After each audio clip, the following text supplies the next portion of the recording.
आज jail superintendent Kumar Chandrashekhar का defence आया है, सफाई दी है और बताया है कि वो बाबूलाल मरांडी जी पे मानहानि का मुकदमा करेंगे।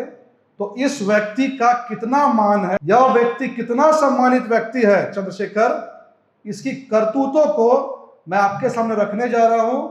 सैकड़ों उदाहरण है इस आदमी के काले चिट्ठे के, पर मैं सिर्फ कुछ प्रोमिनेंट उदाहरण आपके सामने रखूंगा जिससे मालूम चलेगा कि किस तरीके से एक टेंटेड क्रिमिनल को हेमंत सोरेन जी की सरकार ने लगातार महत्वपूर्ण जिलों में महत्वपूर्ण पदों पर जेल सुपरिटेंडेंट के पद पर रखा। 2019 में जब यह व्यक्ति देवघर जिले में जिला सुपरिटेंडेंट था तो वहां पर एक महिला शिक्षक ने इसके ऊपर आरोप लगाया कि पटना के होटल में जाकर के इसने यौन शोषण किया है। उस समय जेल आईजी सुमन गुप्ता थी। कंप्लेन होने के बाद में पुष्टि भी हो गई कि इसने यौन शोषण किया है, परंतु उसके बाद इस फाइल को दबा दिया गया और वहां से इस आदमी का कॉन्फिडेंस बढ़ता गया।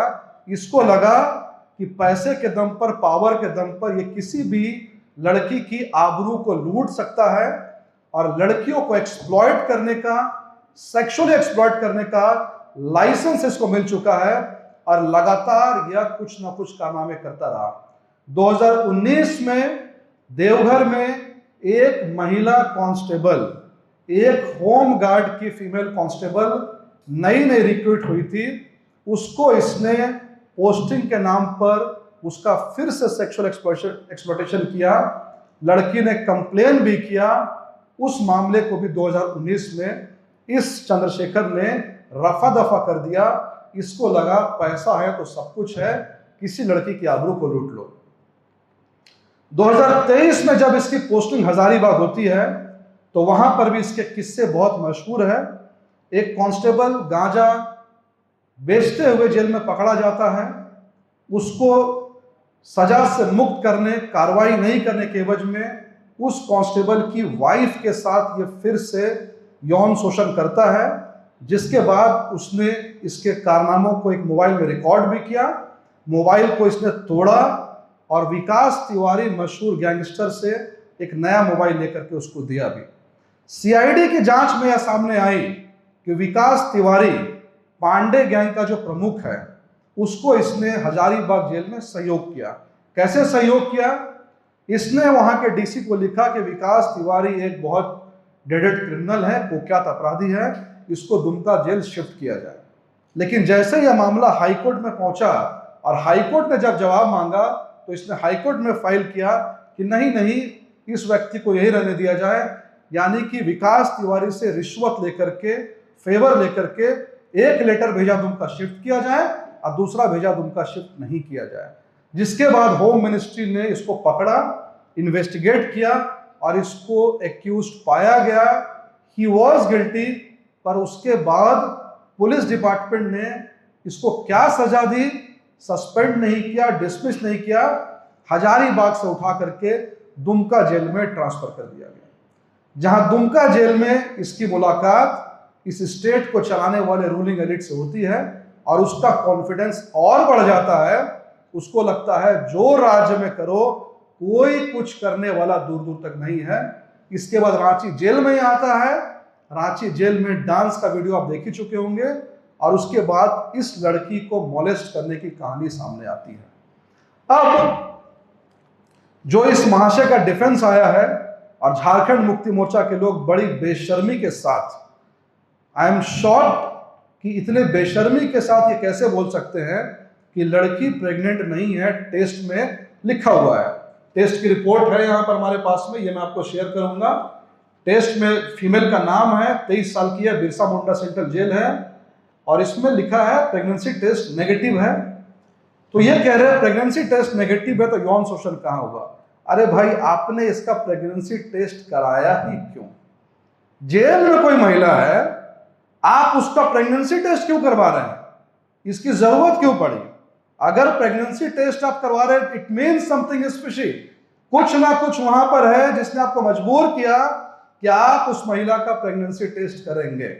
और डॉक्टर मुकेश, डॉक्टर अपराजिता के स्टेटमेंट ने क्लियर किया कि 14 अप्रैल 2026 वो लड़की प्रेगनेंसी किट टेस्ट से प्रेग्नेंट पाई गई थी और 16 मई, एक महीने बाद वो प्रेग्नेंट नहीं हुई।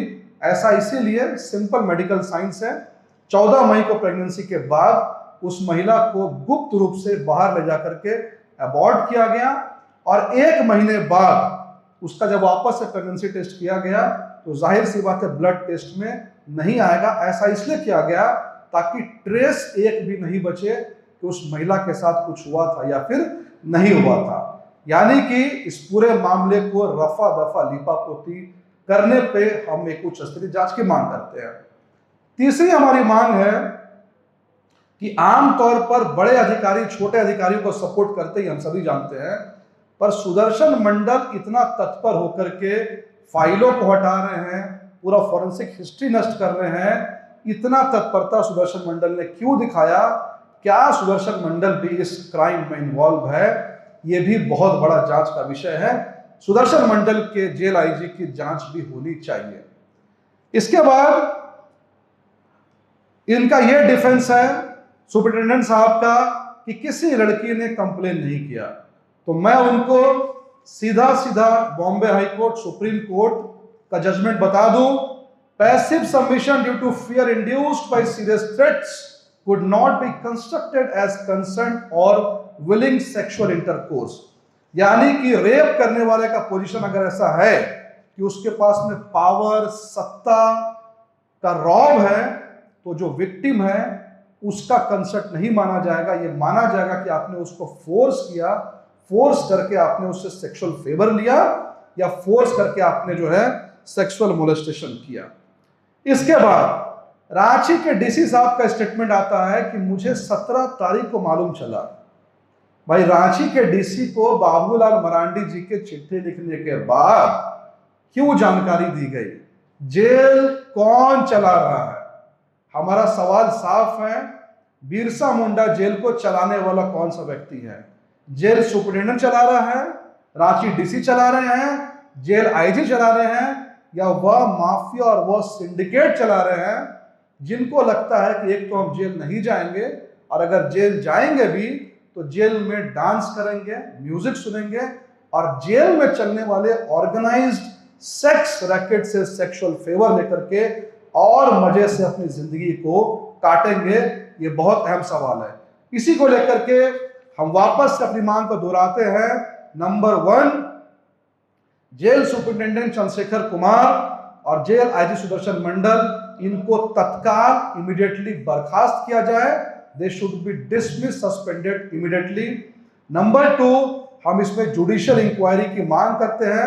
मैं आपको याद दिला दूं, 2022 में नामकुम में जो डुमरडग्गा में एक जेल है फीमेल्स का, वहां पर भी एक लड़की प्रेग्नेंट हुई थी, जिसके बाद हाईकोर्ट ने सेक्रेटरी और डीसी सीडब्ल्यूसी चेयरमैन तीनों को फिजिकली समन किया था।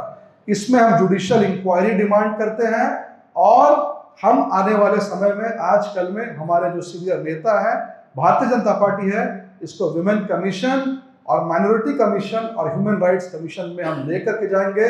जब तक इस मामले की जांच नहीं होगी, भारतीय जनता पार्टी चुप बैठने वाली नहीं है। धन्यवाद।